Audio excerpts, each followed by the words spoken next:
Du sollst nicht begehren das Haus deines Nächsten.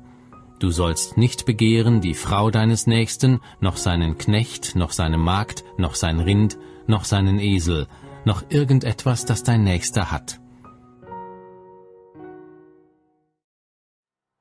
Rerum Novarum, der berühmte Enzyklika vom Papsttum, eines der einflussreichsten Dokumente der römischen Kirchenstaats zur Ökonomie, ist Rerum Novarum über die Umstände der Arbeitsklasse. Also, was sagt John Robbins?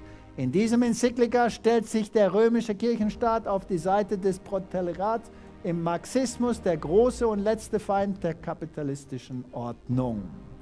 Der römische katholische, von den päpstlichen Enzykliken und Konzilen entwickelte Wirtschaftslehre hat beigetragen zum Feudalismus, Gildensozialismus in Europa im Mittelalter, Faschismus in Italien, Spanien, Portugal, Kroatien und überall woanders im 20. Jahrhundert, Nationalismus in Deutschland, Interventionismus im westlichen Sozialstaat und Befreiungstheologie in Lateinamerika. Alle diese Dinge. Summa Theologica, worauf sich der Papst beruht, sein berühmter Thomas von Aquin, über den Privatbesitz. Was schreibt der katholische Gelehrte? Der allgemeine Besitz und die universale Freiheit gelten als Naturrechte, weil die Abgrenzung von Eigentum und die Sklaverei ganz offensichtlich nicht der Natur entstammen, sondern von den Menschen zugunsten des menschlichen Lebens erdacht worden sind. Aber wir sind hier jetzt bei diesem berühmten Naturgesetz. Privatbesitz. Thomas Aquin schreibt keine Abhandlung über Ökonomie, aber seine auf Aristotel aufgebaute Gedanken sind grundlegend für das Verständnis der römischen katholischen Wirtschaftslehre. Er schreibt in seiner Summa Theologica: Weil die Güter einiger durch Naturrecht anderen zustehen, ist es keine Sünde, wenn die Armen die Güter ihrer Nächsten nehmen. Thomas schreibt, im Notfall sind alle Dinge Gemeinbesitz, sodass es nicht als Sünde erscheint, eines anderen Eigentum zu nehmen, denn die Not hat es zum Besitz aller gemacht. Interessant. Auf diese Weise eines anderen Eigentum zu nehmen, ist nach Thomas nicht nur keine Sünde, sondern ist auch gesetzlich. Man darf es nehmen. Er schreibt, es ist legal, wenn jemand seinen Bedarf mit dem Eigentum eines anderen stillt, indem er es offen oder insgeheim nimmt. Ist das biblisch, ja oder nein? Johannes Paul II. Es in seinem Enzyklika über Sozialfragen ausdrückte: Es ist nötig, einmal mehr das wesentliche Prinzip der christlichen Soziallehre festzustellen.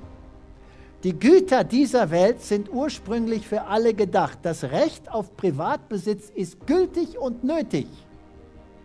Aber, und da kommt das große Aber, das macht den Wert dieses Prinzips nicht zunichte. Privatbesitz ist im Grunde unter einer sozialen Hypotheke, was bedeutet, dass ihm eine soziale Funktion eigen ist, die gerade durch das Prinzip der allgemeinen Bestimmung der Güte begründet und gerechtfertigt wird. Was heißt denn das eigentlich? Was sagt er denn hier? Die schreiben das so kompliziert, dass man es nicht verstehen soll. Was sie sagen ist, ihr dürft was besitzen, aber es ist nicht euer. Es ist ein Sozialbesitz. Also wenn Hänschen und Klauschen und wer weiß ich alles behauptet, ich habe das jetzt nötig für mich, dürfen sie es quasi nehmen, ja oder nein? Ja, man besitzt gar nichts. So in meinem Lande zum Beispiel, wenn Sie das übernehmen, dann darf ich weiter zahlen, aber ich habe nichts mehr zu sagen. Die Enzyklika enthielt sogar eine Aussage, die man als Rechtfertigung bewaffneter Revolution und Angriffskriege ansehen könnte. Papst Johannes Paulus schrieb, Menschen, die von einer fairen Verteilung der Güter, die ursprünglich für alle bestimmt sind. Ist das Thomas Aquinas, ja oder nein? Absolut. Ausgeschlossen sind, sollten sich fragen, warum denn nicht mit Gewalt antworten, die uns zuerst Gewalt angetan haben. Das ist John Paulus, da ist seine Encyclical on Social Concern. Da ist noch ein Encyclical von ihm, Johannes Paulus II., Gaudium et Spes. Wenn jemand eine extreme Notwendigkeit hat, dann hat er das Recht, seinen Bedarf aus dem Reichtümer anderer zu decken. Sehr interessant. Dann schreibt er in seinem Laborem Excessens, alle Güter beinhaltet nicht nur die Güter in der Natur, sondern auch hergestellte Güter. Also wenn ich ein Auto nötig habe, dann kann ich sagen, bitte steig aus, ich übernehme. Vrum, vrum. Johannes Paul hat erklärt, dass alle Menschen Zugang zu jenen Gütern haben müssen, die zu allgemeinem Gebrauch gedacht sind. Und wir haben ja gesehen, sie haben das Auto rausgeholt, den Esel, sie haben das Werkzeug rausgeholt, den Ochsen, und sie haben die Arbeiter rausgeholt, denn sie gehören nicht euch oder dem Arbeitsgeber, sie gehören der Kirche. Und daher die Gewerkschaften, die alle durch die Kirche gesteuert sind. John Robbins schreibt, Kollektivisten stimmen mit Thomas überein. Bedürftige seien moralisch und legal berechtigt, die Güter ihres Nächsten zu nehmen.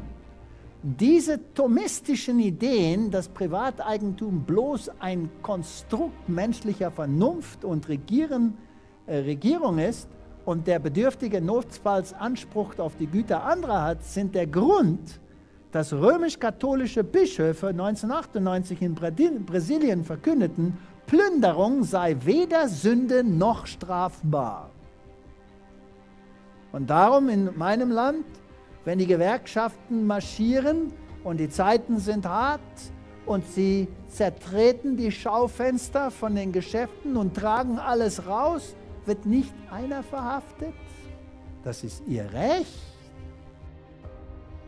Das 10. Gebot rührt unmittelbar an die Wurzel aller Sünden, wenn es selbstsüchtiges Verlangen verbietet, dem die sündige Tat entspringt. Wer im Gehorsam gegen Gottes Gesetz sündige Wünsche nach Dingen bezähmt, die anderen gehören, wird sich durch keine Übeltat am Mitmenschen schuldig machen. Denn auch wir waren einst unverständig, ungehorsam, gingen in die Irre, dienten mannigfachen Lüsten und Vergnügungen, lebten in Bosheit und Neid, verhasst und einander hassend. Als aber die Freundlichkeit und Menschenliebe Gottes unseres Retters erschien, da hat er uns, nicht um der Werke der Gerechtigkeit willen, die wir getan hätten, sondern aufgrund seiner Barmherzigkeit, errettet durch das Bad der Wiedergeburt und durch die Erneuerung des Heiligen Geistes, den er reichlich über uns ausgegossen hat durch Jesus Christus, unseren Retter, damit wir durch seine Gnade gerechtfertigt, der Hoffnung gemäß Erben des ewigen Lebens würden. Glaubwürdig ist das Wort, und ich will, dass du dies mit allem Nachdruck bekräftigst, damit die, welche an Gott gläubig wurden, darauf bedacht sind, eifrig gute Werke zu tun.